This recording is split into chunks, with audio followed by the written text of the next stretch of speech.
मैं मोहम्मद जावेद अनवर पंचेतिया खड़ा गया का रहने वाला हूँ। आज़मीन हज के लिए किसी तरह का भी कोई सब्सिडी ऐसा नहीं मिला है, बल्कि अगले साल से हमें 20 से 25,000 रुपये ज़्यादा जमा करना पड़ा। और दूसरी दुश्वारी ये है कि फ़्लाइट का डेट अभी तक हम लोगों को नहीं मिला है।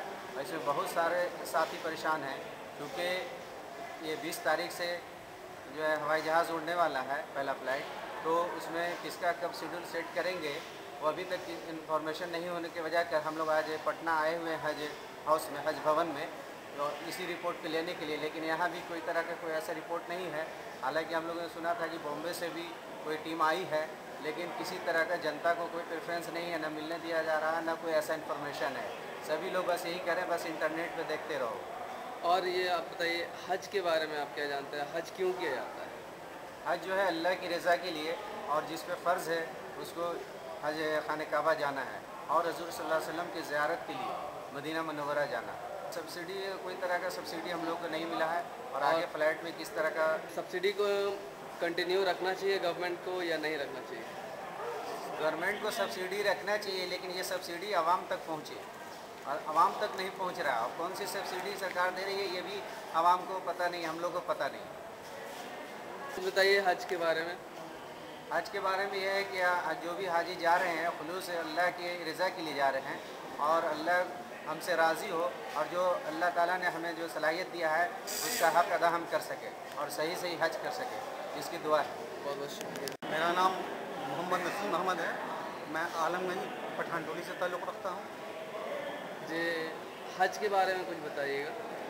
हज ये 5 इस्लाम के अरकान हैं, उसमें से ये भी एक है।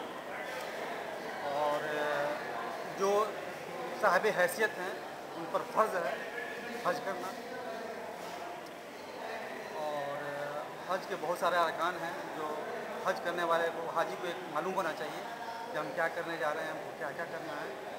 और सारी दिल की गंदगी को साफ़ करके आदमी को हज करने जाना चाहिए।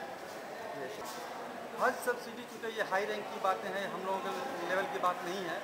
क्या देती है गवर्नमेंट, क्या सरकार देती है, और कैसे मिलता है? कैसे मिलता है, वो जो है सब लोगों को मिलता है, बराबर मिलता है, उसमें कोई अलग से नहीं है।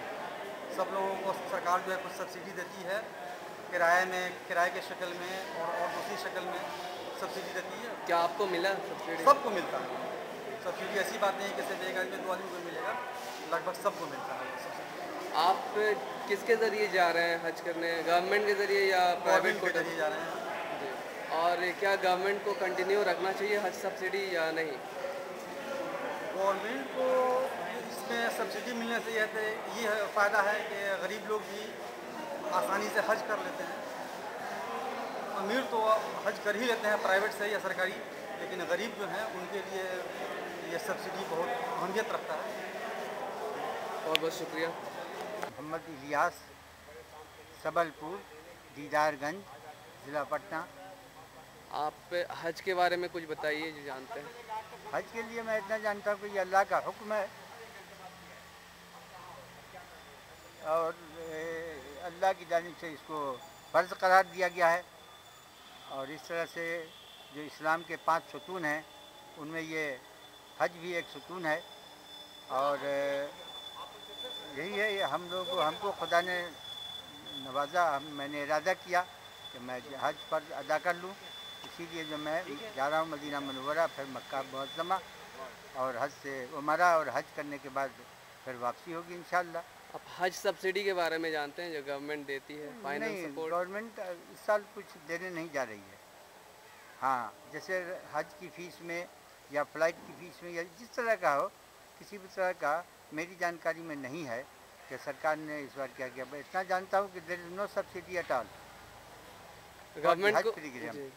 और आप किसके ज़रिए, गवर्नमेंट के ज़रिए जा रहे हैं कि प्राइवेट कोटा के ज़रिए जा रहे हैं आप हज करने? नहीं, मैं खुद अपने आप और अकेले जा रहा हूँ, अपने ख़र्च से जा रहा हूँ बस, न किसी कोटा से और न गवर्नमेंट की जानिब से।